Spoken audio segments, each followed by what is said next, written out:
Inniu tógi ashtar Rónán isteach in náin an cheoil, agus take chomh fada le bailile clia, chun búla le Stella Bass. Ceoltóra bhfuil saneolalas eici faoi dhuine de Chlán Fitzgerald, a naithnítar a glór fud na crinne. Stella, I'm on a bit of a journey at the moment, looking at the genealogy of the Fitzgeralds and the Fitzgerald surname. You have a connection with the Fitzgerald name. Tell me about that. I do indeed. I'm a jazz singer and I love the music of Ella Fitzgerald. And I've created a show called Stella Sings Ella, which we've toured around Ireland many times and played the National Concert Hall and so forth. So it's an absolute pleasure to be able to speak about one of my singing idols, the great Ella Fitzgerald. And do you think that Ella Fitzgerald was proud of her surname? I think, well, a good old Irish surname like Fitzgerald, I'd say why not?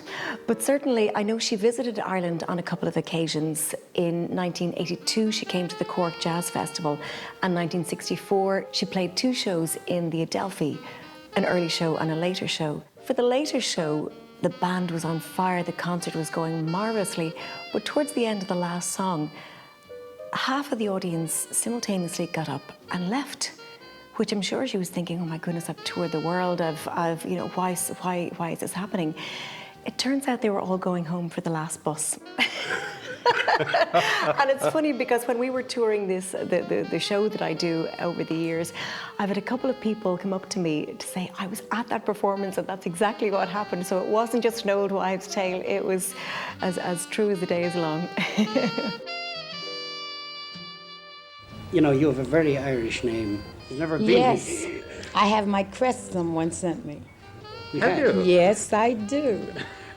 Do you know where the, have you any Irish, have you ever here before, or had you any interest No, this in was Ireland my before? first time. This was my first time, except we stopped through here one time on our way back to the States, and I had just, what is it, the Irish coffee? Yeah, at Yeah. Shannon.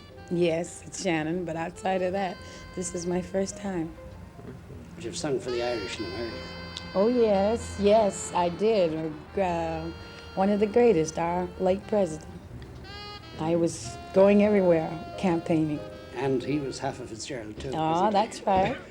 It's a very illustrious family, indeed. Yes, it is. So, Stella, I'm a bit puzzled by the name. Can you tell me anything about her early life or about her heritage or how she was a Fitzgerald? Yes, of course. She was born in 1917 in the state of Virginia to William Fitzgerald and his wife Tempe.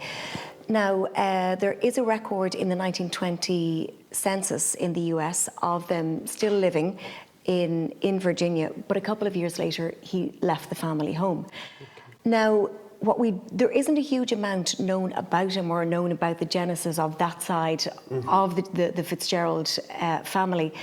But we do know he was mixed race and that he was a wagon driver. That's as much as we know about that. So, but there hasn't been much further back to establish the genesis of the Fitzgerald name in Ella Fitzgerald's case. So what does Ella mean to you, Stella?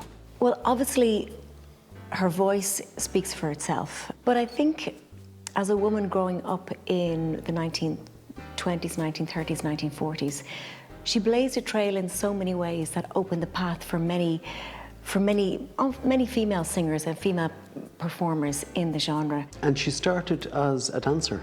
She did. Her first break, she won a local amateur night when she was 17. However, although she is known as a singer, her career could have been very, very different because she grew up loving dancing, and at that particular performance, she was going to go in to do a dance routine, except at the last minute she heard that a local dance troupe were going to be doing a performance, so she completely bottled, decided she was going to sing a song instead. Thankfully she did, she won the competition, and the rest, as they say, is history.